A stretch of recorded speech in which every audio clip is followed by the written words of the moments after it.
Heavy Hitters Live. Lock in.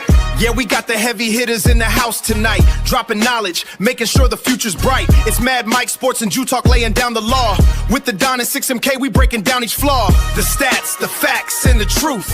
Heavy Hitters Live, that's right. The stats, the facts, and the truth.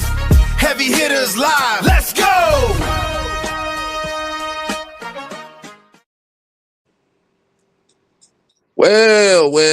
Well, ladies and gentlemen, boys and girls, children of all ages, we got a treat for you this evening as we're going to go down another week of NFL draft prospect reviews. And today we're going to be talking about Michigan linebacker Jaishawn Barham. I'm your host, K-Styles, a.k.a. the Sixth Man. As you see on the right side of me, we got the Senator, Mad Mike Sports. Yes, sir. I mean, on the top of me, on the side of him, we got the Summer Hill Nightmare. We got the Don in the building. Hail to the victors, valiant. Hail to the conquering heroes. Hail to Michigan, the leaders and best. Let's go blue. Hail to the victors, valiant. All right, we get it. To the conquering heroes. Hail to Michigan. We're gonna sing the whole freaking Let's go blue. And you can tell that somebody's very, very excited about this episode right there, man. And like I said, but we got a special guest for y'all this evening, representing the Maize and Bluebeard. We got Chris in the building. Yeah, thanks for having me, guys. I'm excited to be here. Hey, man, we appreciate you coming in, man. Like you said, like the rules over here is, well, I know damn rules. Just be yourself. That's all. Just be yourself. That's the only rule we got over here. Hey, man, just make sure we kick back, relax your feet, and enjoy yourself for this show, man. So, hey, like I said, definitely shout out to the people that's going to be coming in here soon. So, hey, let's get right into it. So, hey, Chris, let them know where you from. Like you said, hey man, just give them a little bio about yourself. Let people know who you are, man. Will do. All right. So my name's Chris. I have a Michigan Dailies podcast that I do on YouTube called the Maize and Bluebeard Podcast. Right now we're a little over 800 subs. I just started during the transfer portal season, so not very long ago. But if anyone wants to give me a subscribe over there, when we get to 1,000, we're going to do a live stream and I'm going to dye my beard maize and blue. So look forward to that. But I lived in Michigan my whole life, grew up a Michigan fan when I was a kid. I used to go to Michigan games with my dad and just a lifelong Michigan fan. So I bleed the maize and blue. So I'm just excited to be here and talk to you guys about it. But I was telling the guys before, I lived in Michigan my whole life, but recently my wife got a great job opportunity. So we moved to North Carolina. So I'm down south in the Carolinas now, which is very different for me from being in Michigan my whole life. The weather's a lot different, and there's mountains and stuff, and it's a lot to get used to. But I'm digging it. I like it a lot. Okay. Like I said, man, hey, like you man, that's good. That's good for you, man. Yeah. So since we get the introductions and stuff out the way, hey man, Don, hey, the floor is yours, man. I got one thing to say though, while Chris was talking. Guess who just followed me back on the Heavy Hitters? Who? Big Papa Punk Scott Steiner. You know what? He just showing all American wrestler for the University of Michigan. Yes. Oh man. I know you ain't talking about the big bad booty daddy. Yes. Oh, what is going on right here? Right? What is going on here? Man, look, we may end up winning the national championship. We might end up cutting it. Oh my God, man, be quiet. We will. Like I said, Don's excited about this. Oh yeah, heck yeah, man. Ain't nothing wrong with it, goddamn. Let's get right into it, man. So, hey, go ahead, Don. Floor is yours, man. All right, everybody in the chat, man. If y'all have any questions, just put them in there and then say hello so we can put you on the screen. So, Jaishawn Barham, middle linebacker from University of Michigan. Now we know before he was at Michigan, the past couple of seasons, he was at the University of Maryland. Mm-hmm. His performance and his development has improved tremendously under Wink Martindale, the former defensive coordinator of Michigan. Mm-hmm. So, Chris, I'm gonna have you talk more because I can say a lot about Jaishawn. Yeah. But the guest, I'm gonna have you, tell everybody about good, the bad, and the ugly of Jaishawn. Oh yeah.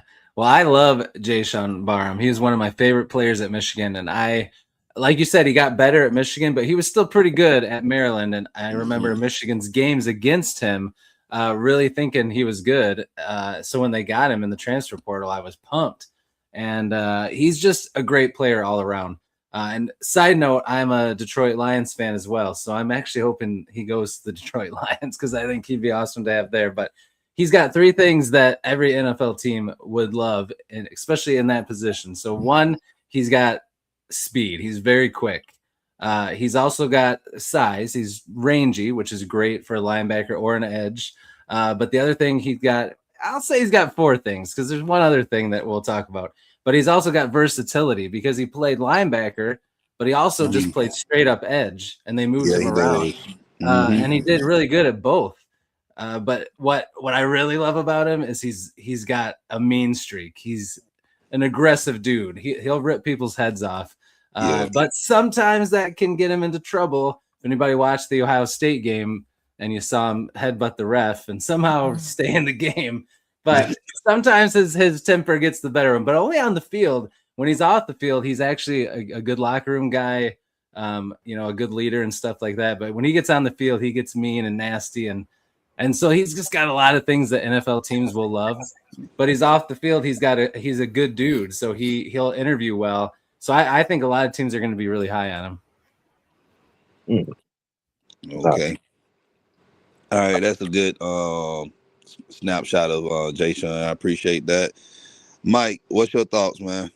I know with the situation right now with the name we can't mention, James Pierce. I'm gonna say James Pierce Jr. And as far as that situation go, and I know we got a lot of linebackers in free agency, but what's your thoughts about Jaishawn?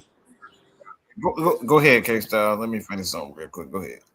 Okay, so like I said, just right before the show, like I said, just kind of getting the opportunity to kind of check out a few things on definitely when you said violent out there, when we say he got an edge to him, that ain't even a word.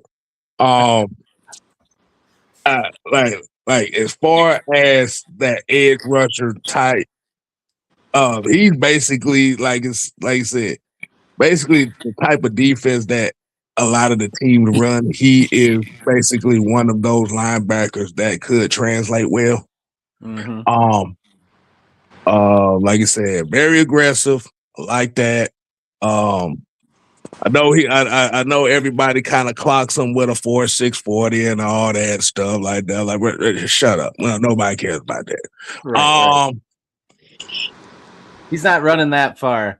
Like I tell people, we don't worry about 40s over here. 10-yard splits is all we care about over here. Exactly. And he has a pretty good 10-yard split. I think it's like 1.64, which is pretty good. But like you said, that aggression, that kind of energy, that frantic energy he has is what a lot of teams need. Oh yeah. And I think just like you said, with being an off-ball linebacker / edge type of guy, like he could be a very valuable asset to whoever drafts him. Oh yeah. I was a damn sure use that. I think this time around, I think we have the people in place where they're going to actually do their homework on the actual guy itself and not just look at the straight but the athletic potential. Yeah, his athleticism is good too. Like if he were to play linebacker, he's somebody that can cover guys, out of the backfield or, maybe a receiver for a short time across the field. But I mean, he's athletic and rangy enough where he's not going to be a liability in short coverage either. So he's got that going for him too. Yeah. Yeah, he's if everybody's been concerned about Caden Ellis and James Pierce Jr. He's essentially can do all those. Well, he can do all those things those two players can do easily. Right. But what I like about him the most is his pass rush ability. Oh yeah. Mm-hmm. Like the dude, is very violent when it comes to pass rush. Like I know he dealt with the little injuries this year, and then he got ejected with one game. So yeah, like if he could have just played the entire season, like dude would have had probably I projected him to have 16, 18 sacks. Oh yeah. Well, and you think too, if he'd have been doing edge longer in college, he could have got that too, because he's learning it. Like he did it here and there before, but to completely go from linebacker to edge, like there's a little bit of a learning curve, no matter how talented you are. So I think he's just going to get even better in the NFL with coaching and time and all that stuff, and probably a little less pressure. He's not going to be a first round pick. He's not the superstar like he was on Michigan. He doesn't have as big of expectations. He's going to be able to do his thing and prove it. And I think that makes a difference for players sometimes too. Yeah, and I think what happened, why his production went down, because remember Ernest Hausman went down with an injury. Yeah. So in Ernest, he was more of the middle guy. He was the MICH guy. Yeah. So they had to move Jaishawn back to MICH because again, your middle linebacker go down. It's the next best middle linebacker you got. Yeah. And Jaishawn was that guy, so they had to move him back at MICH. Yeah. So and that's not really his cup of tea either. I mean, he held it down okay, but that's not his. He's much better on the outside. Mm-hmm. Yeah, I agree. So what do you think? Where you think Jaishawn can be projected in the draft? I wouldn't be surprised if he went. It's so hard with the draft, right? I mean, you guys talk about this stuff all the time. It's so hard to know what, we know what we think, but I feel like I'm always wrong with this stuff, whether it's a Michigan player or not. Like, they just don't ever value people the same way I do, but I could see him going in the second round for somebody that needs and I mean, edge is such a premium position all the time. People are always looking for that next big edge, especially if it's a steal outside the first round that isn't supposed to be a sure thing. And he's just got so much versatility. I could see him go second, but who knows? I could see people look at some of his, his 15-yard penalties that he got and stuff because of his too much aggression or the fact that he changed positions and all that stuff. And you never know that he could go third or fourth. But if he goes at that late, then someone's really getting a steal, because I do think he's going to translate very well to the NFL. So I wouldn't be surprised if he went later in the second, but I also wouldn't be surprised if he went third or fourth. You just never know. Yeah, I'm projecting him to be second or third round guy. Yeah. Yep. I think late second, early third is his sweet spot, but we'll see. I hated last year that Josiah Stewart was drafted. I think he was the third or fourth round. Yeah. I was surprised how late he went. I'm like, bro, that's a first round draft pick right there. Like if used right, and he played good for the Rams last season. Yeah. Oh yeah, he's good. He is very good. You think Derek Moore will go second round this year? Could be. It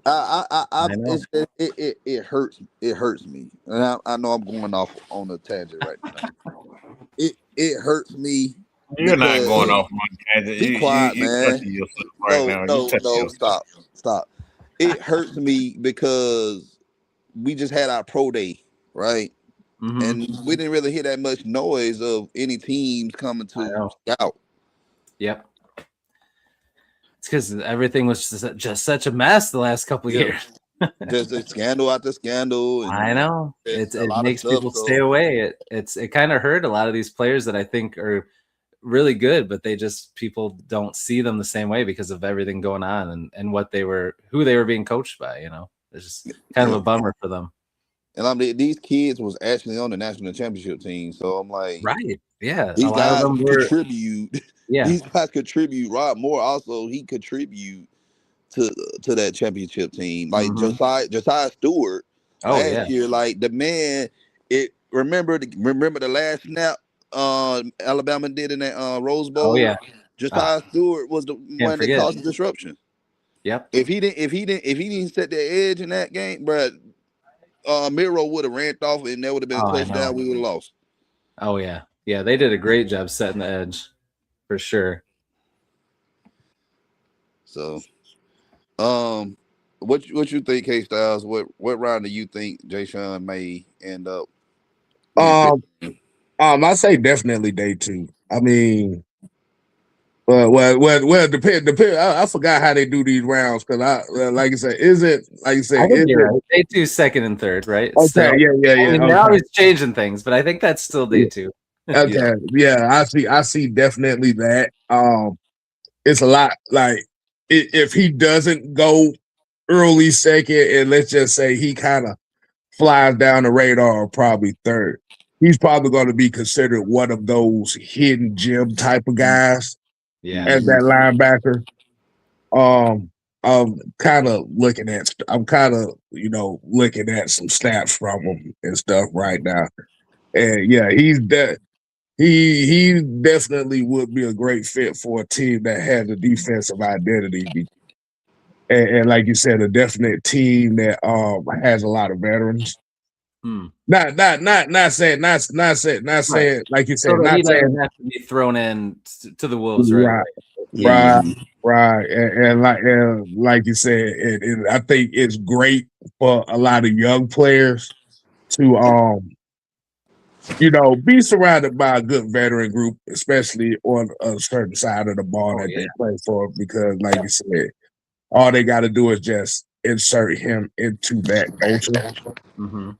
Now, as a Falcons fan, this would definitely be one of those day 2 options, as I said, because like you said, it's a lot of upside here. Now, like I said, as I'm talking to you right now, I'm looking at him right now. I'm looking at some more of him right now, and I think with that potential that he has, like you said, day 2 definitely would be my pick. But don't be surprised. He might be a surprise late first round guy. Yeah, he's been doing really well with like interviews and all his all the things he's done at the combine and stuff. He's left a good impression. So you just never know who's gonna fall in love with a certain player and draft him earlier than people think. The only issue I have with Barham is just, can he be disciplined? Like, that's his biggest problem. The Falcons, we have a lot of issues with penalties, especially last year under the last regime. And I really think with our team, I think if they go the route that I think they go, especially with the situation with James Pierce Jr. right now, I think they're going to be looking very carefully at who they're going to draft. This guy got to be clean on the field and off the field. And like I said, Barham ain't never had any issues off the field. Not at Michigan, not at Maryland. Yeah. So he doesn't have a violent. He doesn't have a violent. He's kind of a quiet guy off the field. Yeah. Crazy when he put that wing helmet on, man, he just turned into a monster, man. Yeah. But like you said, that's why you have that good veteran unit. Like you said. Like you said, they can kind of not necessarily stop him from being aggressive, but sometimes if he gets too aggressive at certain times, you have that better presence to say, okay, calm your ass down right here. Calm your ass down right here. Yeah, exactly. Doing what you're doing. Yeah, what are you doing? Exactly. Yeah. So like you said, just kind of looking at the draft orders and stuff like that. Like he kind of. I know we ain't did the comps yet, but like I said, a team like if I make a guess, I would say a team like Pittsburgh. I say the Chargers. Mm-hmm. Man, look, And Harbaugh sweating over there. I think he'd go to Baltimore. Oh, I could see him at yeah, Baltimore. Yeah. well, Well, yeah. Baltimore, yeah, His little defensive coordinator would be there. Mentor. yeah. Yeah. Seattle would be a good place for him to go. Yeah. Yeah. They add Mhm. more depth to there. Yeah. San Francisco would be a good place for him. Like he can fit in any team that has an average or above average defense. Oh yeah. He would thrive. Yep. He would actually thrive. And I know you mentioned, and I'll let you talk more about your Lions in a minute, but him and Hutch. Ah. Ooh, I ain't even I a know. Lions fan, but Wait. just thinking about that, man, it I just know. does something to me, man. I It know. does something to me.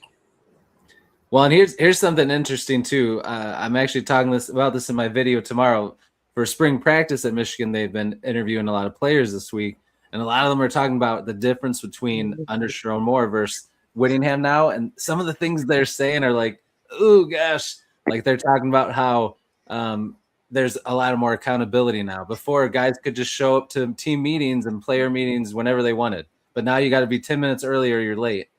And Yep. then and it's like Sharon Moore just let them come whenever they wanted. Yep, And like, Sharon Moore yeah, remind me of like, another coach that we had here in Atlanta, like the past couple of seasons. But oh man, we really? won't get on that.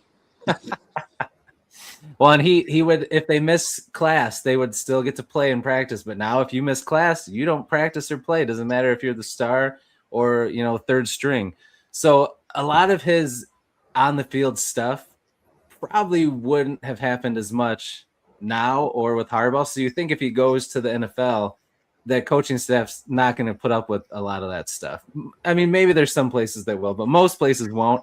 So that's going to help him, along with, like you said, about having veteran players and all of that stuff. And if he goes second round or later, he's not going to have that pressure of a first round pick. And so I think he'll be in good shape with that, no matter where he ends up.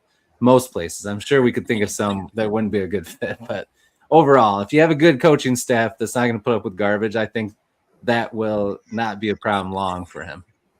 Yeah, it's funny that you brought up the comparison between Moore and Willingham, and it's funny because I'm using Samaj Morgan for example.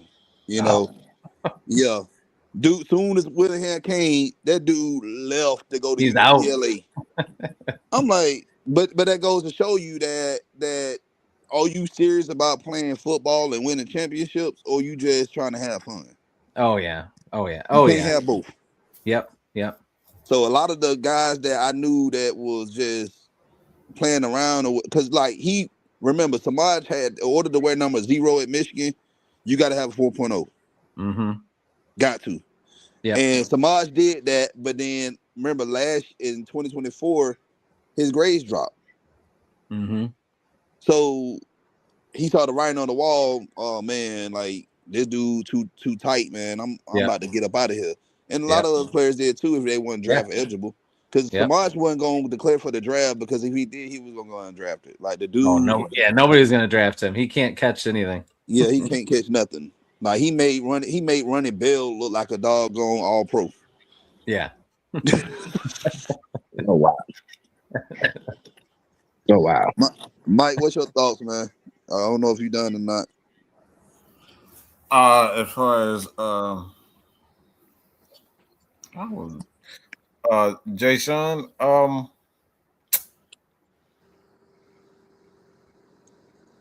it kind of remind me a little bit of Leonard Floyd.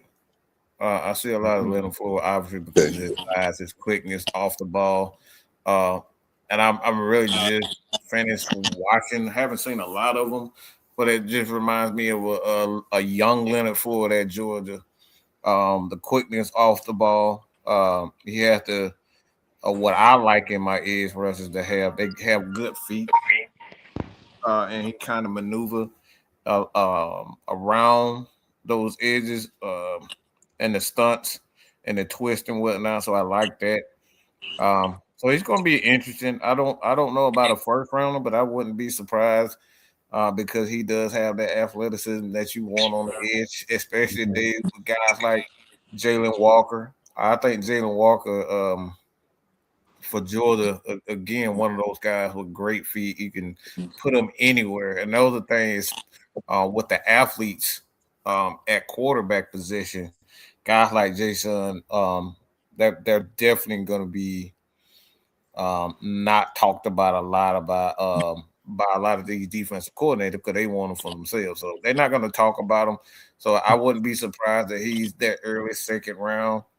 It's going to be, yeah. Like I said, I don't know about first. I wouldn't be surprised, but I could say early second round because his athleticism would jumps out, and you can put 10 pounds, 15 pounds on him if you want to. But I wouldn't go. It kind of reminds me also of Brian Burns. You look at him, the same build, same athleticism. So the athleticism what really stands out to me. Obviously with the penalties and whatnot, he'll probably fit better in Cincinnati. I'm just kidding. He'll vomit if he got to go play for any team. Look, like, anytime he played Ohio State the past 2 years, bro, he gave them the business. But a player I comp him to, and I know people gonna say something about me comp him to another Michigan guy, Devin Bush.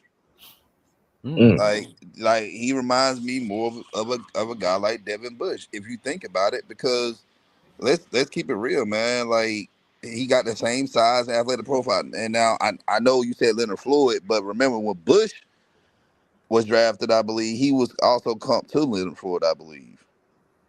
So like we said, man, he can cover short, but anything I say outside of 10 yards, he's gonna be in trouble. Yeah, you don't want him doing that. Yeah, and the actual number, just to let everybody know, the 10-yard split was 1.61. So they didn't want to throw that out there, which is good. That's what you want especially for an edge rusher, or especially for somebody who's covering a tight end that's that's a tight end or a receiver that's going to be a check down guy. Yeah, there you go. Right. Yeah, if he's having to go deep with somebody messed up somewhere, and you're in trouble. If he got to cover Bijan Robinson, let's say if Jaishawn gets drafted to the Buccaneers, I hope not, but if he gets drafted to the Buccaneers and he got to cover Bijan out of the backfield and Bijan running 20 yards down the field, he gonna get cooked. Nobody's gonna be able to that's keep a up with touchdown him. for Bijan.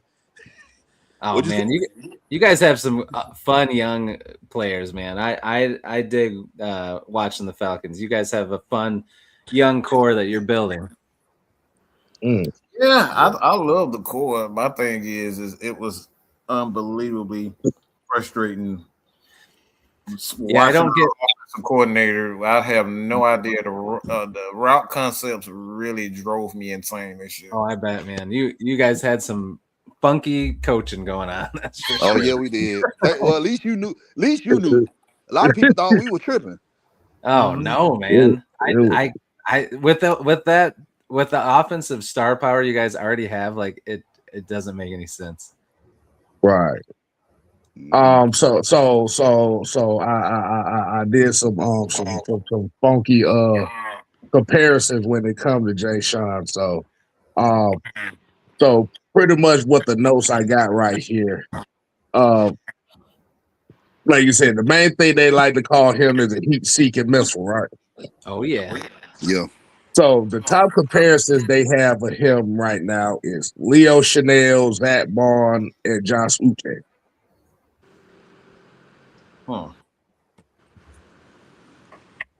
I could see some of that. Yeah. Those seem like safe ones though that they're trying to make. Yeah. That's what I'm saying. Yeah, Michigan is getting a lot of biased stuff right now, man. That's the thing. Like we said, man, no one's giving any of our guys any Flowers, like Klein, the tight end that's gonna get drafted. Like I think he gonna be a sleeper. He go to the right team, please. Look, we're becoming tight end you too.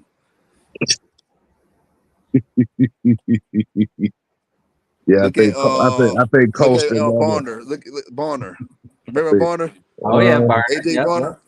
Yes. Oh yeah. The guy that they- scored the touchdown in the Super Bowl. The first yeah. Yes. yeah. They don't usually go too long without having a really good tight end. That is for sure. But yeah, like you said, I think with Coast and Loveland, and I think the kind of season that he had for Chicago, it definitely does help. Mm-hmm. That tight end conversation right there. Oh yeah. What else? What else you got, Don? What else? Other questions you got for us? All right, so we already pretty much kind of talked about how he'll fit with the Falcons. He'll just be that guy that how we used Caden. We'll probably use him the same, but we'll probably use him more for pass rushing situations. I think if he is drafted to the Falcons, I think he'll fit well. He will. I won't say he'll start right away. They'll try to figure out what he can do, and whatever they give him, can he do it well? And then then that's when he'll probably get the starting role. Because we got a lot of guys on 1 year. We got a lot of pass rushers and a lot of linebackers on 1 year deals. So we really gotta find that guy that can play sideline to sideline, and I know Barham can do that. I'm not saying I think. Oh, yeah. I know he can do this. I done watched him do. Oh yeah, we've seen him do seasons. it. Yeah. Mm-hmm. 2 seasons every Saturday religiously. You hear me, he's man, all Mike? over the field. High motor, yeah. Yes. So, but we talked about. But how do you think? And I'm gonna let you have the floor, man. And you can talk as long as you want to, Chris, about the Lions. How you think he'll fit with Detroit if he's drafted with Detroit? I think he would fit great. I mean, the Lions. Our biggest problem has been not finding somebody on the other side of Hutchinson. They just always bring in one year deal guys or guys that have been injured, and maybe they won't get injured this time, and then they do. And they really haven't drafted anybody. If they do, it's like a 6th or 7th rounder, and it just gets frustrating. Like I love Brad Holmes, the GM, but he just doesn't. I don't know why he doesn't want to get another edge. So even they did get DJ Wanham, which is still not great, but better than what he normally gets. And I'm really hoping he drafts somebody.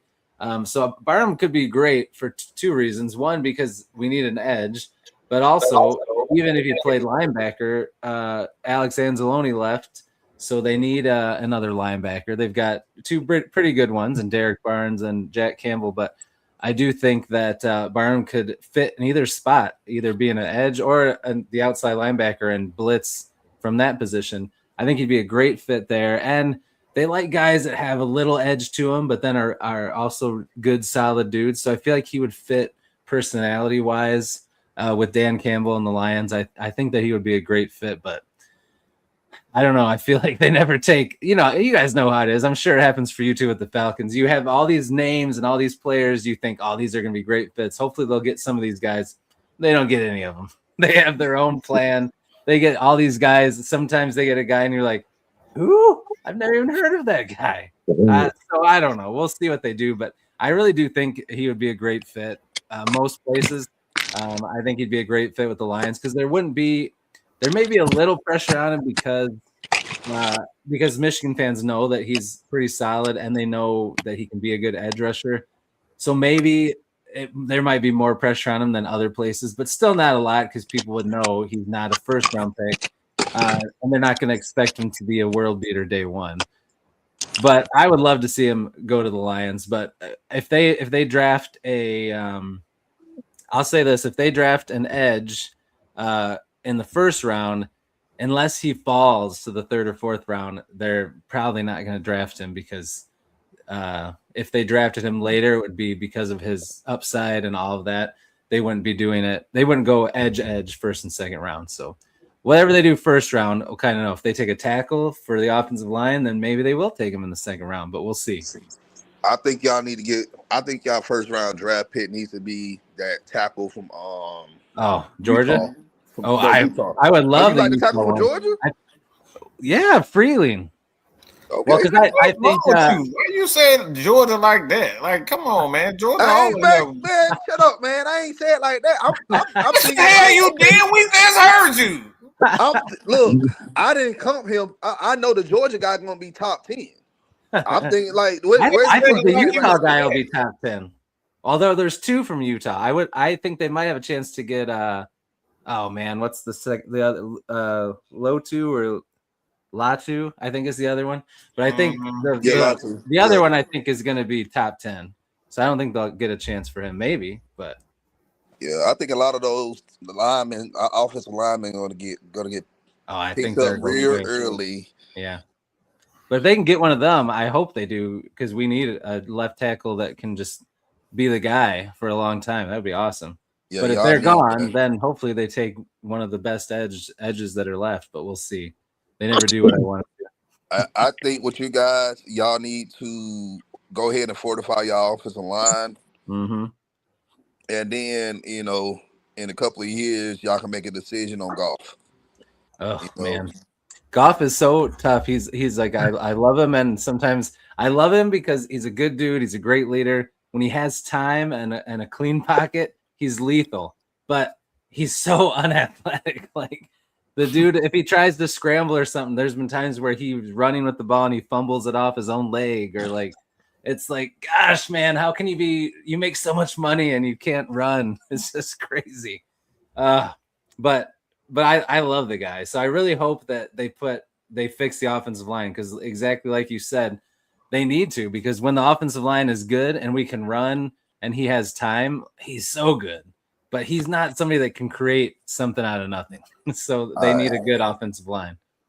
Speaking of that, you just gave me another point to talk about. I'm about to throw you a curveball real quick. Oh man, let's hear it. What if? And I want to play. I ain't gonna say devil's advocate, because I don't like Duke at all, and I hope we beat their ass if we do see him again. I'm gonna play Wolverines advocate. Wolverines advocate. All right. What if the Lions trade for JJ McCarthy? I actually have thought about, like, it would be nice if they would get somebody to now what do you mean, like trade to have him sit behind Goff, or trade Goff and get JJ McCarthy? No, just sit behind for now. Okay, yeah, I would love that, because that's something else that I've always wanted them to do, is find somebody to start getting ready, because I mean, quarterbacks can't play forever unless you're like Tom Brady or somebody that's just got some crazy regimen, So I wish they would find somebody to start grooming behind him. So I would love that, especially. But you know what's surprising is, I thought, because so many people dog JJ McCarthy, but when I've looked at like articles about him, the Vikings fans actually really like him, and they stick up for him in the comments section. So I think their fan base wants him to do well there, which I thought they didn't like him because everybody else talks so much smack about him. But so I don't know. I don't know if they would trade him or not. Yes, ESPN. It's the national media, like the Stephen A. Smiths and all these guys, man. Mm-hmm. I don't watch ESPN or Fox Sports, because they give these fans and they give everybody this notion of 10 games for a rookie. And if they can't have a above 500 record, then they need to go on and sit them or trade them or get rid of them and draft somebody else. I mean, he had some bad moments, but he was injured for his whole rookie year, and then he came back and he was supposed to be the guy after they let Sam Darnold leave, and there's a lot of pressure on him. I mean, he whooped the Lions pretty good, which sucked to have to sit there and watch him tear us apart. But he also had some really rough games. But I think he's just such a positive dude, and he's got all the talent. We've seen it. So I do think long-term he's going to find success. I don't know if it'll be with the Vikings or not, but we'll see. I don't know. I don't know about Kyler Murray going there either. We'll see how that works out. Yeah, man. I don't know, man. Like again, Kyler Murray, dudes ain't even 6 feet tall, but if they think that's gonna work out, Crazy how short he is sometimes when you see it from the side, like those images from the side with where everybody's lined up at the line of scrimmage. It's like, oh my gosh, he is really short. Yeah, man. Like I said, man. I think also I saw some Vikings fans. They were upset on Super Bowl night when Sam Darnold and the Seahawks won. And they were like, man, it could have been us. I'm like, bro, like every team can say that. I mean, they literally did have him, but they had him the year before and they couldn't get to the Super Bowl. So I mean, it's just I don't know. You got everybody always thinks that. You got to have a defense. It doesn't matter. That's why Seattle won. Yeah, exactly. They ain't do much anyway. Like let's be real. Seattle won because of Mike McDonald, because of Jay Harbaugh, because of I forgot the player, the other Chris Partridge. Like we had so many. It had so many Michigan guys on that Seattle team. Like you say, those who stay will become champions. And those who leave as champions go elsewhere and become champions again. See, I made that up on the fly. That was quick thinking, man. That was good. God. Jesus Christ. We got to make a T-shirt for the. We're gonna make a T-shirt. We're gonna patent that. We're gonna patent that. Oh gosh, boy. Oh man, he's in rare form right now. Good God Almighty. But he been, like you said, he been waiting on this thing like yes, he is. He been waiting on this thing. Yeah, but we had somebody on a few weeks ago. He covers Indiana, but he actually lives in Ann Arbor. Oh wow! Like, what the hell? That's interesting. Yeah. So, and that was a good show. But yeah, but like I said, man, this with JJ McCarthy, I know we everywhere right now, but with JJ, I think the Vikings was a good fit for him. But I also think I really think to this day he should have been a Patriot. Oh yeah. Yeah, that would have been a good spot for him. But I mean, they already had Drake May though, so he wouldn't. They did. But they got drafted the same year. They got right. I mean, they were going to take Drake May over JJ, but it would have been a really good spot for him. Yeah. I was actually hoping that he was going to go to you guys, to the Falcons. Man, but then they took him. That wouldn't have worked here. No. Ooh, man. That wouldn't have worked. Oh my God! You talking about the backlash? No, we're not talking about your fandom. Like the backlash. No, a white quarterback in Atlanta, absolutely not. That would have worked. That's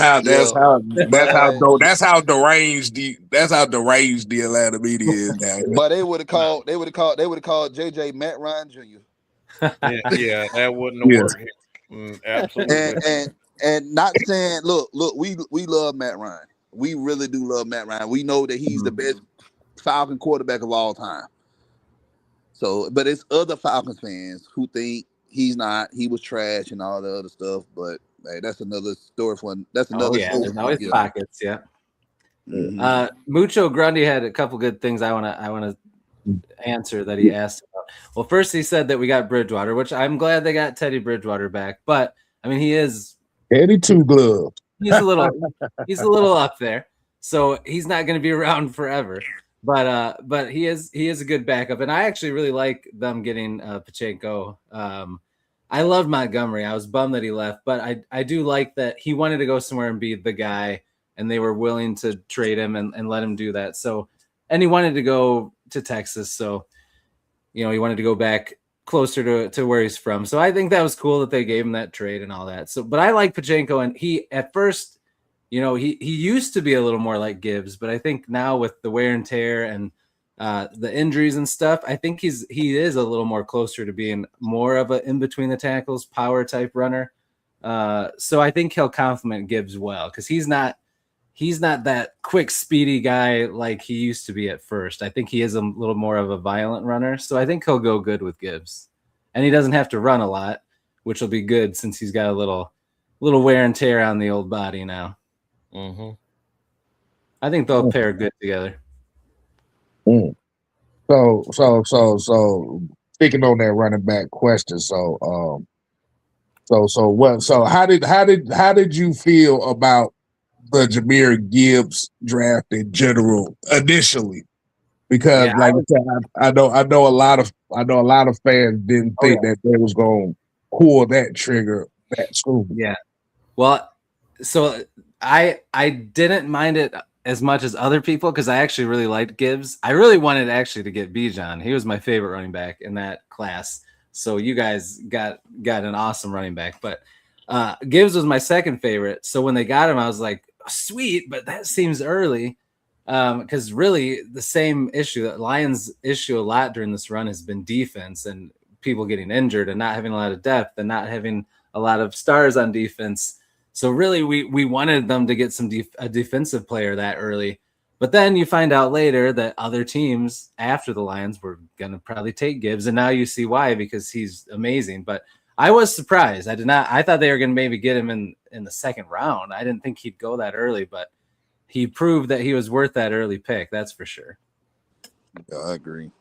It's the same thing with Bijan. Like we had a lot of issues with defense in in that 2022 season, and everybody was talking about Jalen Carter, I believe, that year, and we didn't get Jalen Carter. We got Bijan, which, in my opinion, looking at it, I'm like, this is somebody that we can use because you think about it at that time, Kyle Pitts was hurt. We didn't have a quarterback. And you know how it is to find a quarterback. Oh, yeah. So if we had somebody, Bijan was on the board, I'm like, you got to get him because we need somebody that can be a playmaker, a playmaker on offense. And he has not disappointed us since. Yeah, no, he's awesome. He's fun to watch, for sure. How do you guys feel about the quarterback situation the last couple of years? Like, I'm just curious. Do you feel good about Penix? Like, were you mad when they did the whole Kirk Cousins thing? Like, how did you guys feel about all that the last couple of years? I'm gonna let Mike talk about this. Oh, go ahead, Kil. Good. I know he was gonna pick. I want Cam to go first.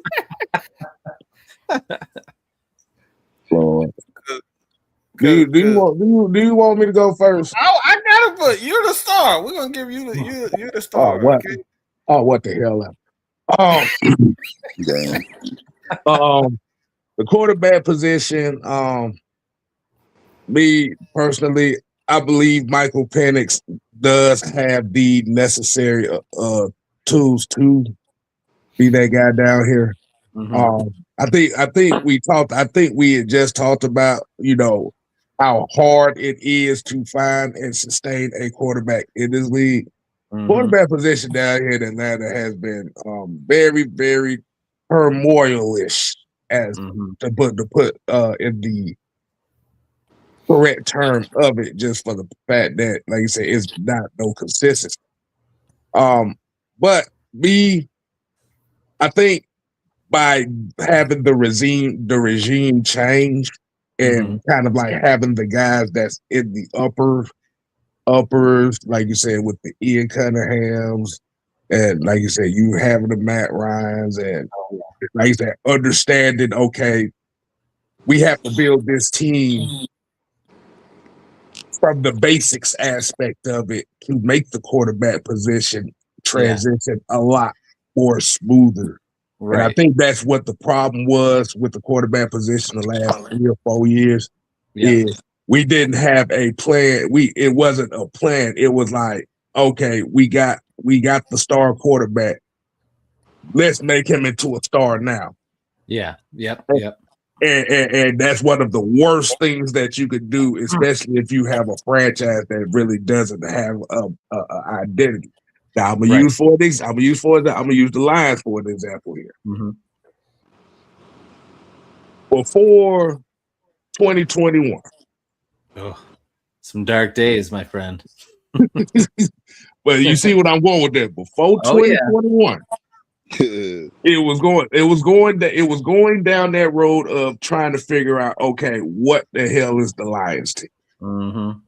And like you said, if you look at some of the drafts that they've had, like you said, and some of the free agent moves that they made, you notice that they were more so building the foundation of the team.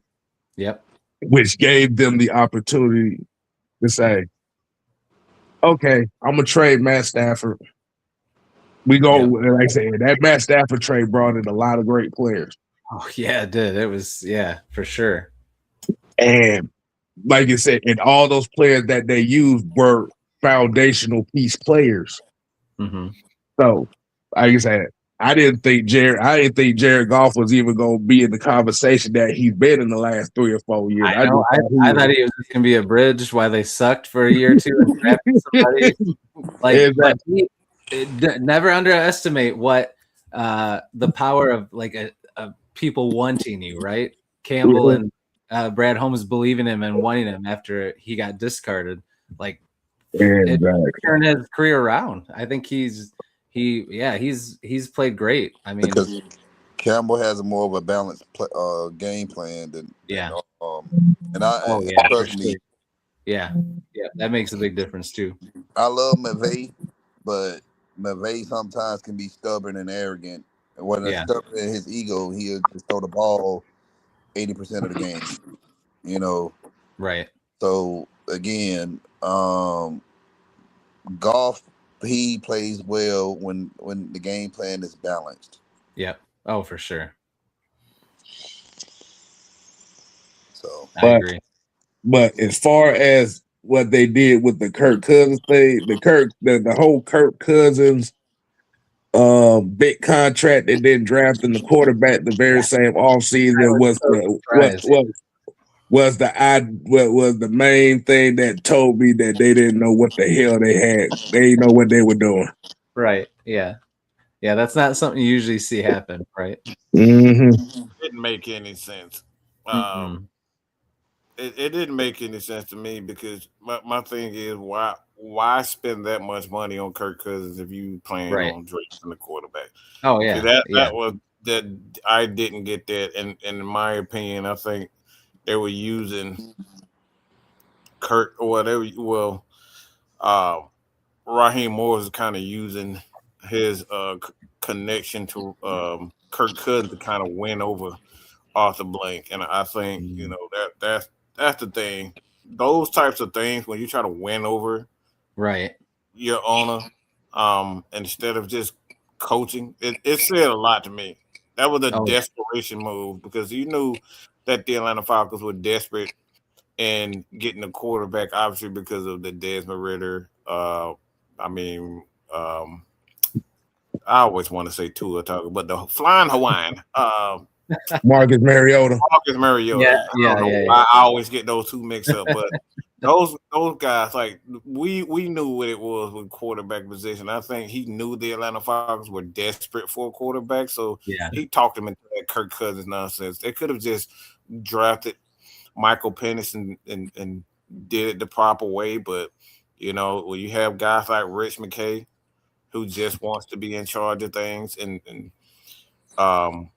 that throw his weight around, not make a lot of sense. Like the things that Rich McKay were doing, you had guys like a lot of defensive guys, and I know you guys being Michigan guys, I actually thought that Harbaugh was the perfect candidate for the Falcons, but for whatever reason, Rich McKay, he pretty much talked out of everything. Bill Belichick. I mean, anybody that was available at the time was better than Raheem, and yet we went with it. So that's where my frustration lied. It didn't make any sense. They didn't have any type of vision. They were just hoping on our relationships, Raheem's relationships with players, and was going to translate. And it was the worst thing that they could have done. Mm-hmm.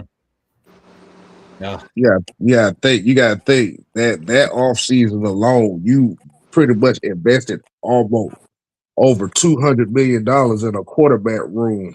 Crazy. That's Crazy. crazy. We went Well, from that going straps to you a little bit when you need to build the foundation, like you said. Yeah. Yeah, Jared yeah. got It us is out of cap it, hell just to put us near back in it. Like that didn't Right. make any sense at all. No, it was very odd. mhm.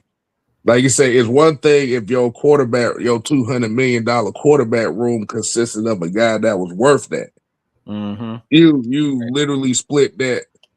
You literally put that investment into a quarterback controversy, and that's the part right there that like is the culmination of a regime that didn't have a clue about what they wanted to do.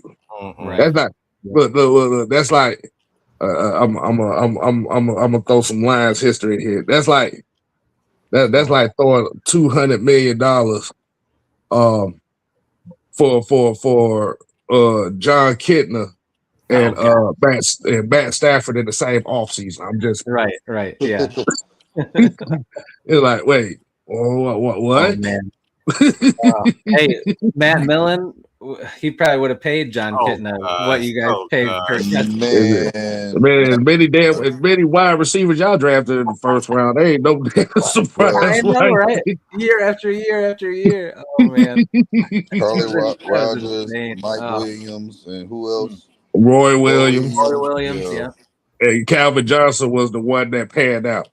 Yeah. Well, we knew he was gonna pan out. Like that was a given. Oh man. Kind of like, he was fun to watch. Yeah. But well, but we I know everybody has to learn their lesson. Mm-hmm. If you try to develop a quarterback situation, don't put $200 million in the same season. No. The same off season. No, that's not a good recipe. No. Exactly. Uh, Go ahead, Don.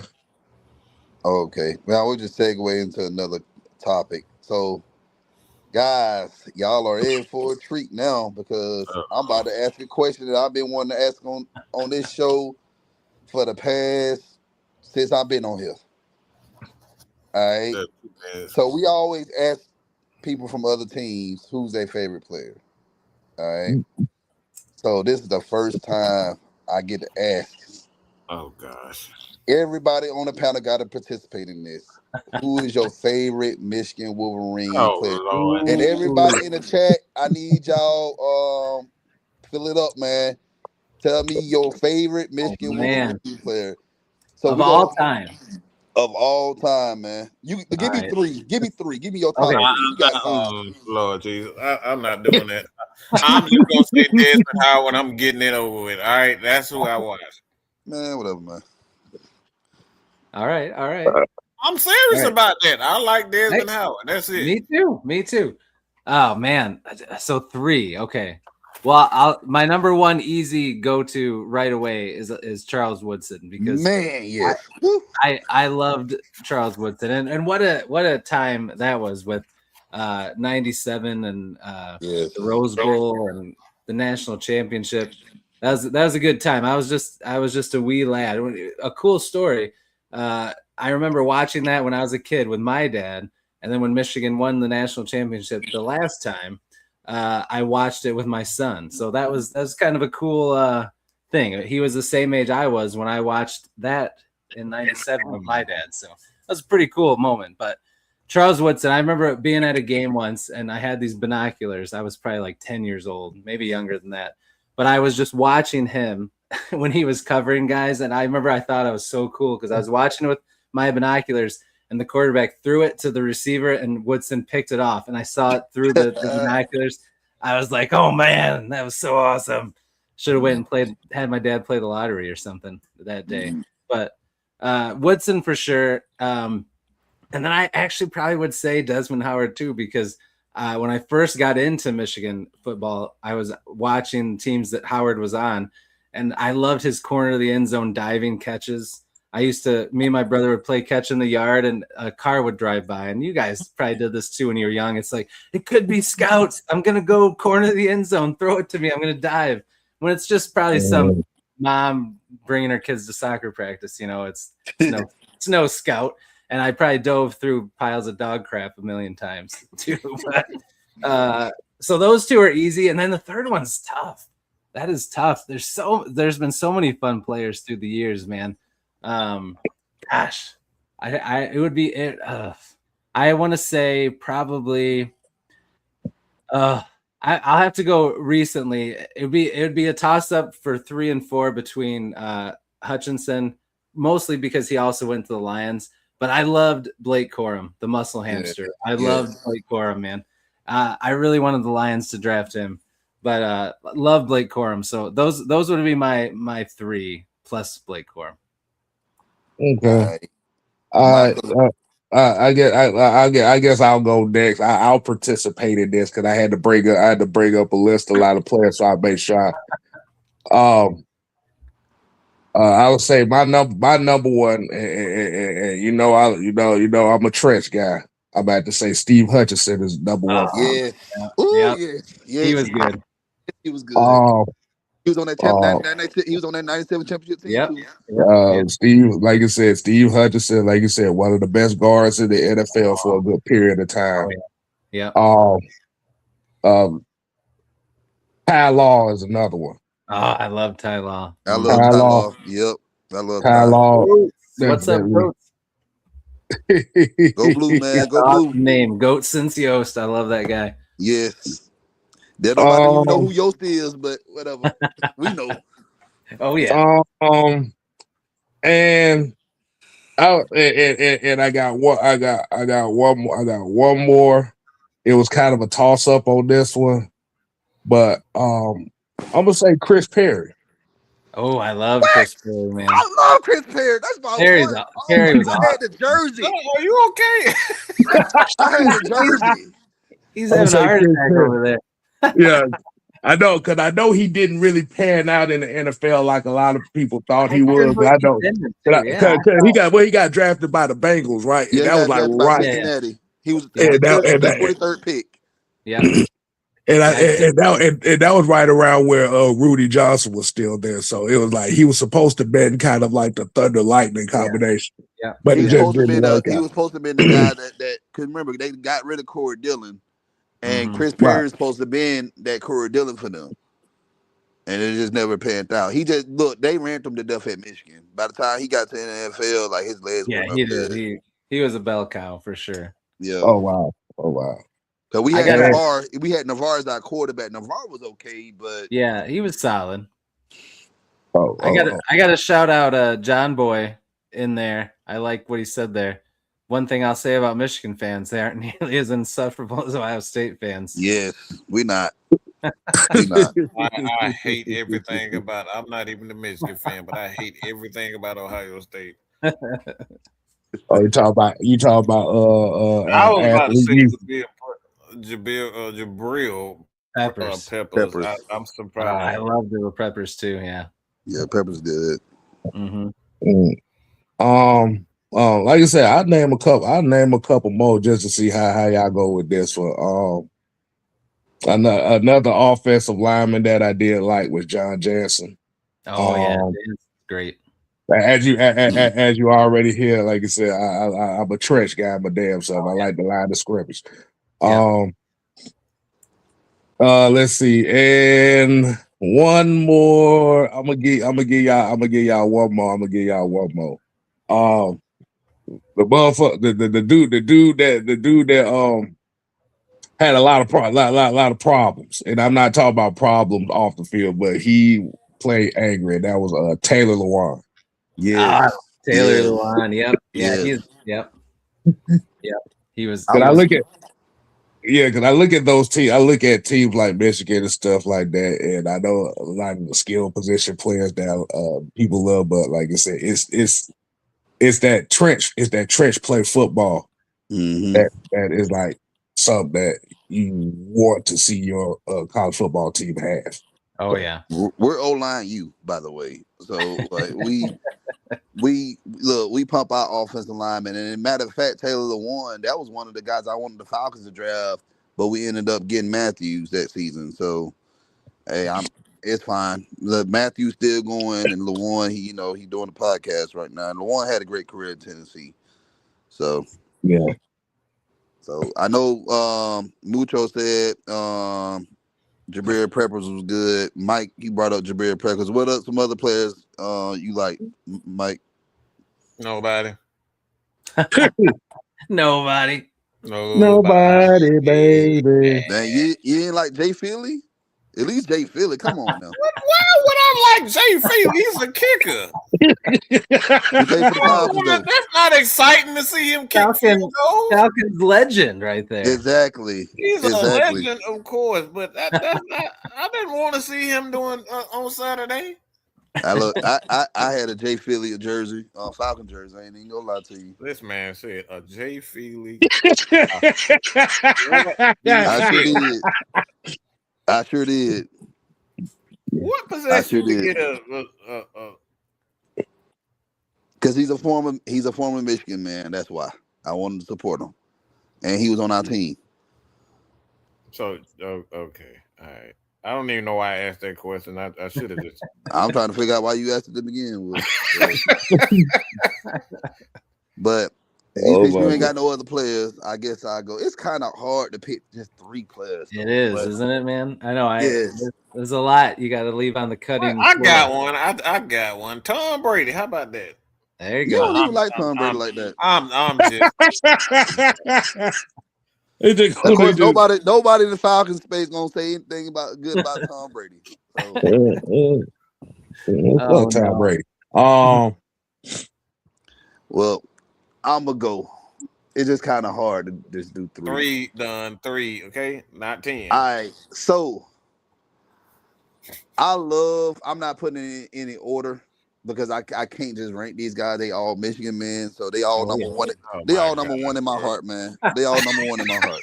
Oh, Jesus Christ. But Anthony Carter. Yep. He was a dog at Michigan. He was. Played great for Minnesota. I really liked him. Now, the guy that made me a Michigan Wolverine fan in 1991, seeing Desmond Howard on my TV screen. I was a baby. I was literally 3-4 years old at the time. Mm-hmm. Like just seeing that wing helmet at that time, and I'm like, oh man, this dude was fast as hell. Oh yeah. I'm like, and then remember this around the same time, he won the Heisman, and then we had the Fab Five playing. Oh yeah. So Michigan was like, we was the school, like outside of Miami. You had 2 schools that were popular in the early 90s. You had Michigan and Miami. Mm-hmm. That was it. Duke, don't disrespect Duke like that. Bruh. Like I'm talking about just people just wearing like stuff, like everybody wore Michigan stuff back in the early 90s. Michigan was a popular school. Look, remember the TV show Martin? Mm-hmm. Remember the first episode with Martin Well on the show? He wore a Michigan basketball. He wore a Michigan baseball jersey. How do you know this? Like, how do you know that? How do you remember that? Also, Sister, the TV show where the twins go to school at. You are. This is the mark of a serial killer, y'all. So again, you remember what they wore? You remember what they smell like too? Oh man. So I got Anthony Carter, I got Desmond Howard, Charles Woodson. Yes, because I played defense. And I played DB. So, but I love Chris Perry. Mm-hmm. But my favorite Wolverine of all time, I have to say, I gotta go with Hutch, man. All right, he was something else. And let me tell you why. Like, we were the laughing stock for 10 years since Lloyd Carr left. All right. We had Rich Rodriguez come in, really didn't do much with him. Brady Hoke, that was a damn disaster. Harbaugh came in, we thinking that we was gonna have some instant success, and we won games, we Took a won the while. bowl games and stuff like that. Yeah.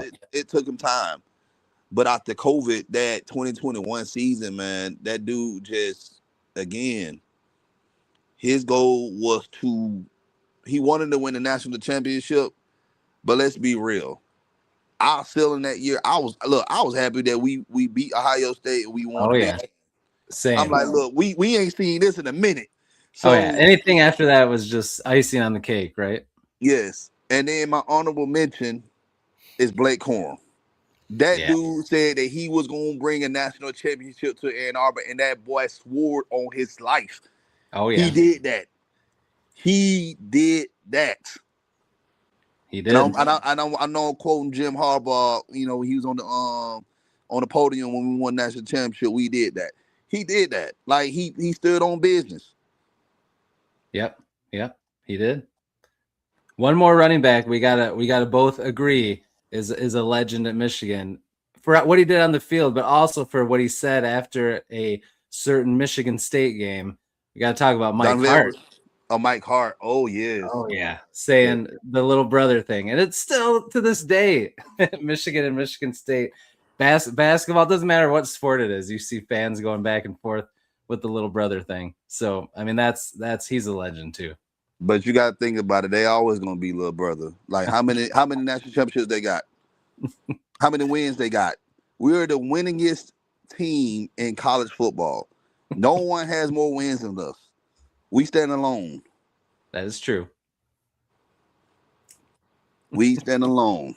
So everybody need to understand. We are also everything school.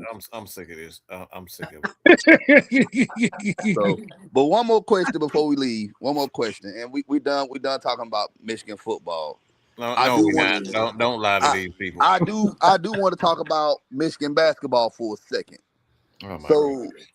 Chris, what you think, man? I'm going to turn maize and blue, okay? I'm going to turn maize and blue. Good. Please turn. Please do. Lord, y'all funny, man. This has been a fun show right here. I'm just telling you right now. Oh man, you guys are a fun group. Yeah. So, Chris, what you think about the basketball team, man? What you predicting that we're gonna do, man? I think they got a chance, man. They found their mojo again. After LJ Kaysen got hurt, I was real worried because he had such a more important role than people think. They think, oh, he's just the backup point guard, but I mean, he played a lot, and he always came in and like settled things down, or like if they're passing the ball around too much, he'll go in and just attack. He can hit threes. He plays great defense.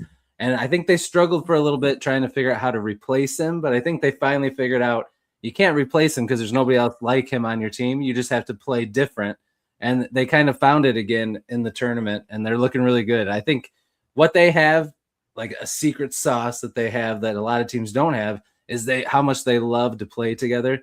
There's like no drama in that locker room. They all love each other. They play well together. They play for each other. And that can get you a long way, but they got a lot of talent too. So I think they got a shot. If they play 40 minutes, they play good defense, and their shots are falling, they're hard to beat.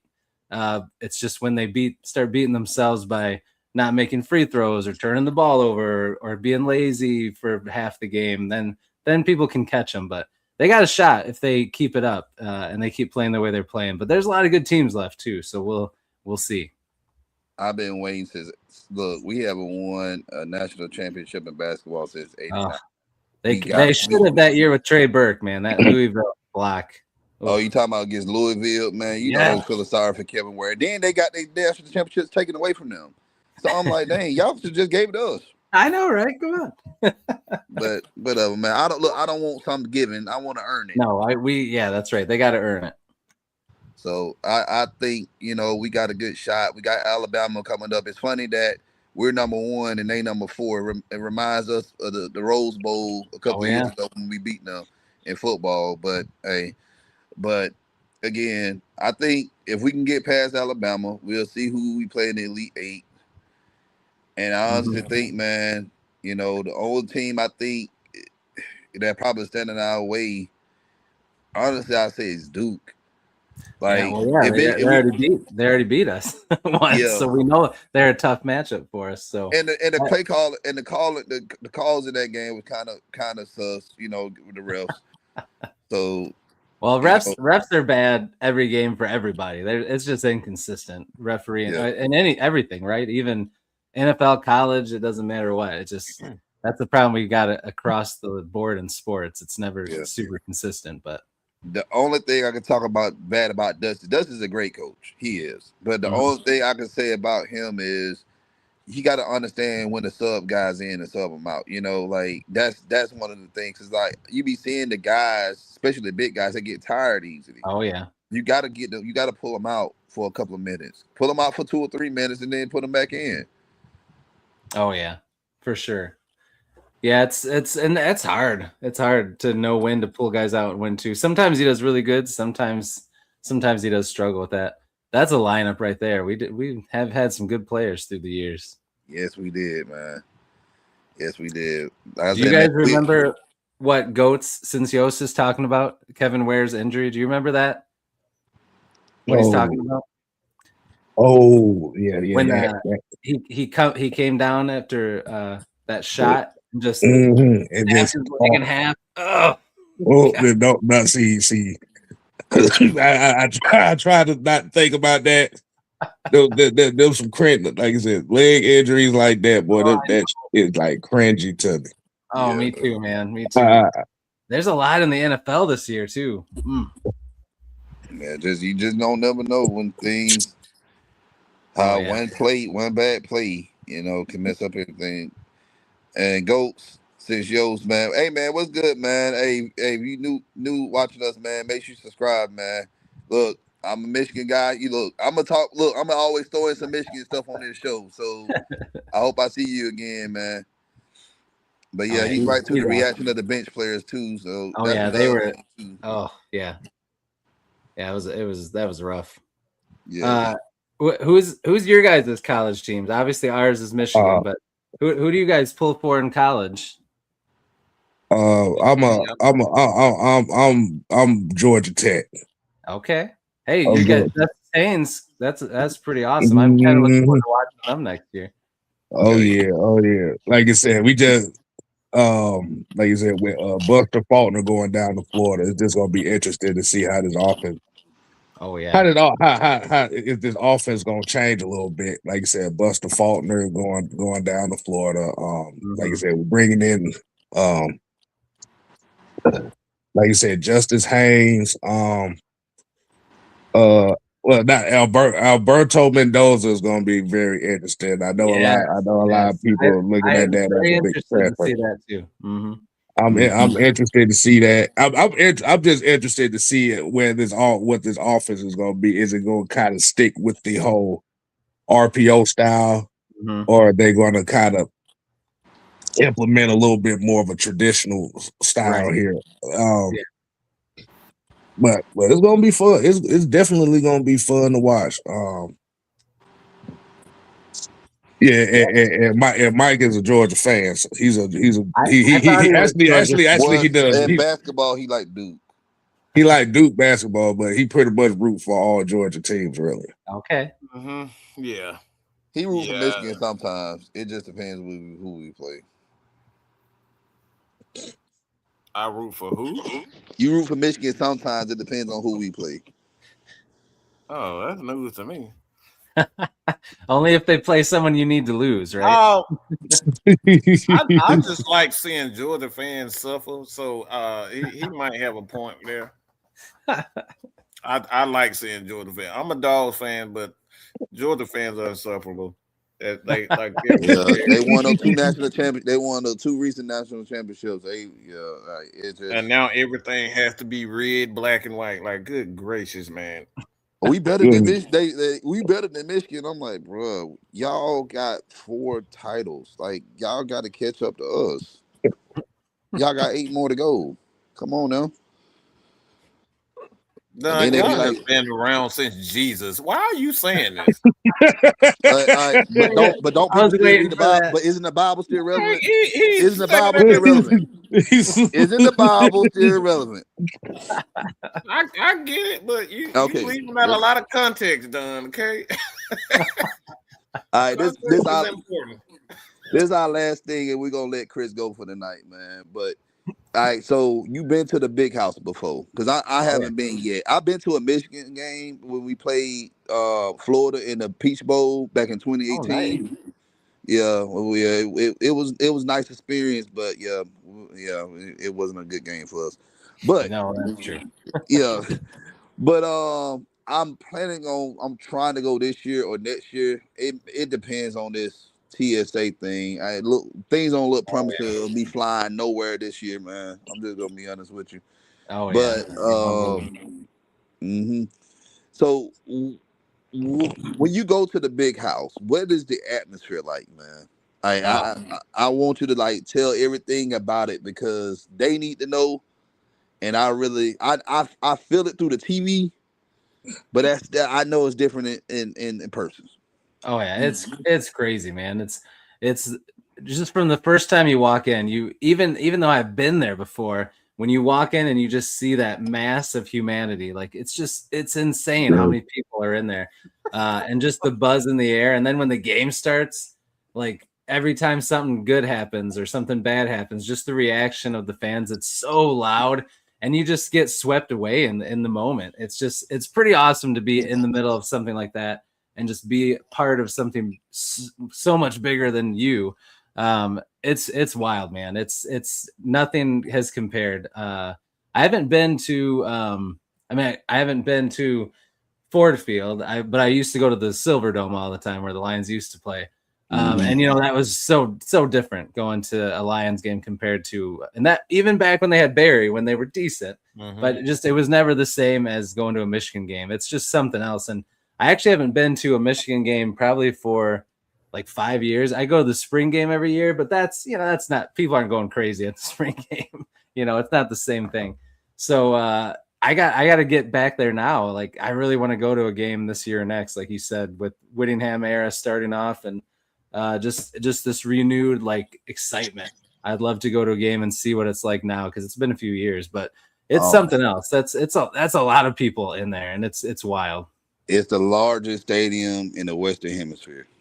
It's huge. It's huge. It's crazy. And even though it's like packed like that, you look outside and there's people walking around all the time. It's like, man, so many people on this campus right now. It's wild. And I am John. Yeah, he's a Lions fan.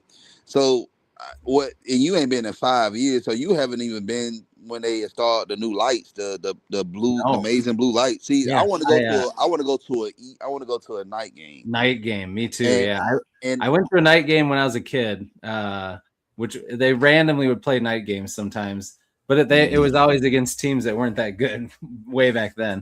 But yeah, it wasn't like it is now. So I would love to go to a night game now. I bet it's a blast. Yeah, and now because I see it on TV. They got the new beginning of the fourth quarter. They sing Mr. Brightside. Yeah. Man, I wonder if they'll keep doing that or not, though. I don't know. They will. It's a tradition, man. It's a tradition now. They got to do it. Like they played it. I guess they did it before Sharon Moore, so it's not like it was a Sharon Moore thing. It just they started it. I guess what happened was, they play music between quarters and stuff, and so I guess the crowd was singing it, and it was like, oh, this might be something we need to go on to continue to do this, and they've been doing it since 2021, 2022. Yeah, it's been a while. It's been a while. I don't think that's going away because they even got T-shirts. They even got T-shirts, amazing blue T-shirts that says Mr. Brightside on it. They do. That's true. So, man, yeah, but like I said, I plan on going. I don't care where I sit in the stadium. It could be up in the doggone nosebleed. The higher up you are, the cheaper the seats are. So that's good. Long as I ain't sitting on the visitor side, I'm good because I can't deal with them. But when I go there, I promise you, somebody gonna take a picture of me. I'm gonna be on my knees Like I'm home. I'm finally home. The prodigal son is finally home, and I'm just gonna Love get it. down and just pray and just kiss the earth that the big house is on, man. And I'm gonna bring some dirt back home too. I'm gonna bring some dirt and grass back home and just say this is from Oh Michigan my Stadium. god. Oh my goodness. Get it, man. Get it. Yo. This dude is literally about to bust open like a Jesus Christ. Yeah, you know what, good man? Lord, God. Good Lord. You know why I make this show so fun? Just the fact that y'all agitate the fuck out of Mike right now. This is the perfect. This dude has been talking Michigan all day. I woke up this morning. I had my 4 Michigan messages all day. All I've been seeing is Michigan. Go back. Look, man, everything I got is just Michigan, man. Like even when because I'm a teacher, by the way. Hey, me So, too. oh man, that's what's up, man. Oh my Look, God. hey, Oh, Jesus. look, but look though, What is check this out. happening? But look though, we're the best school. So guess what? Oh my God. Great teachers are Michigan fans. But even most of my lessons, I geared around Michigan. Like most of these kids don't even know football, but they know Michigan football now. You corrupting the kids now? And my kids got the best scores on their test too. So Ooh, there you go. There you go. look, my teaching style is because I used to coach football, but I catered around Bo Schembecker. Oh Lord. How he was a coach, but he was also a teacher too. He was a great guy.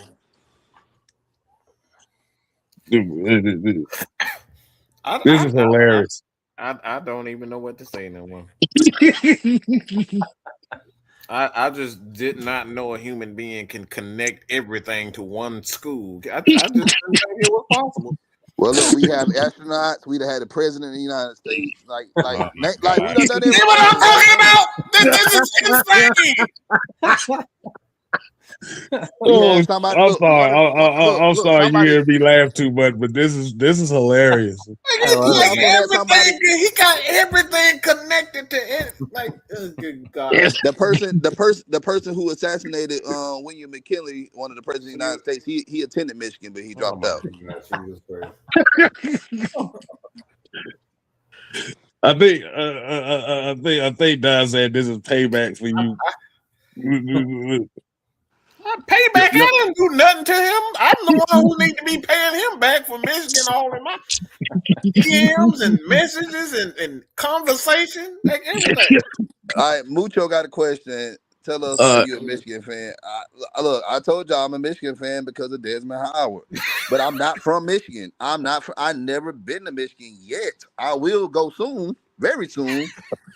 But so I was raised to be a Falcons fan, a Braves fan, a Hawks fan, and whatever hockey team we had at the time, you know. But my school has always been Michigan. It's always been Michigan. Yes, I have a family. My family, they are Bulldog fans, and I have members that I had a cousin that went to Georgia Tech. So her family, they are Tech fans. Matter of fact, she took classes with Megatron and Roman Reigns. So again, but same time with me, it's just my loyalty and my allegiance has always been with Michigan.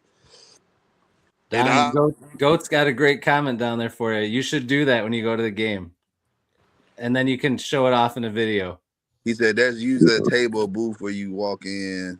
It's usually for kids, but I'm sure they'll give you one.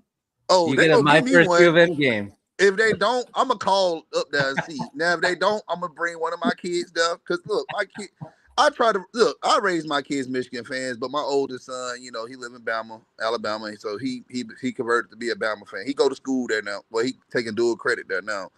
But again, the other two kids, I'm like, look, y'all ain't finna get away from me that quick. Y'all gonna be Michigan fans. y'all gonna die Michigan fans. So, but Anyway, man, but yeah, like I said, I may end up doing that. I really may end up doing that to get a pen or get something. I'm gonna act a fool when I'm in there. I'm gonna be respectful. I ain't gonna finna start, man. But I'm gonna be the loudest person up in there. Heck yeah, man. I believe it. He said, y'all in the comment section, y'all said you know who ate the first meal at the school. The school was founded in 1817. So like it had to be some male. It had to be some white male because that's all that could go to school at the time. The first meal at Michigan. That's why that is hilarious. Mucho asked, "Do you know who took the first shit at Michigan too?" Y'all, hey, look, Chris. As you see the chat is wilding right now too. Ferris State was better than Michigan. Okay, if y'all play some D1 schools, let's see about that. Now I give it. Ferris State is a good, They are. It is a good college. They pumped out a lot of players, and then a lot of players hit the transfer portal and they go play elsewhere and be successful. But I was thinking like we was gonna. Yeah, but I was thinking when we got rid of Sharon, I thought we was gonna get their head coach. He is good. He's older than Kyle Whittingham though. Yeah, he is. He's been there for a long time. Yeah, but he's a really good coach. Yes. All right, K-Style. I'm done with my shenanigans for the night, man. All right. So as you know, we definitely appreciate everybody coming in, man. It's been a very, very fun episode. I want to thank Chris from the Amazing Bluebeard Podcast for coming in and joining in on the shenanigans that goes on here with the heavy hitters. Hey, man. You guys. Hey man, hey, we appreciate you, man. Like you said the Amazing Bluebeard Podcast. Y'all make sure y'all go ahead and hit that subscribe button to that podcast as well. We're gonna put the link in the community tab at the bottom of this video and follow the Heavy Hitters Live on Twitter. Hey, Chris, like I said, you welcome to come back anytime. Appreciate it. Of course, you know that. Hey, we got to chop it up again, and I know Don can't wait for that. Hey, but being serious though, man, we're gonna do a draft show soon. We're gonna do draft watch party each night. Well, Friday, Saturdays in the afternoon. So you available, man? Hey, you're more than welcome to come on, man. Oh, I'd love to, man. Yeah. Hey, to see the fact that Doug got to agitate the fuck out of Mike on this show the whole time. The made TV made good TV over here for. I don't want to hear nothing else Michigan for the rest of my life. I'm done. That man got me laughing most of this episode, boy. That was nice, man. Hey. Oh, yeah. So until next time, people, we ain't here to play. Oh no. We here to stay. I don't even want to keep telling you. Done ruined my night. All right, y'all. Oh my goodness. You ain't gotta go home. But those who stay will become champions. What a God. Really? Like we really doing Yeah. Oh man. Like I said, the fact that you got an opportunity to agitate Mike the way you did is what makes this comedy theater right here. All right, y'all. We out.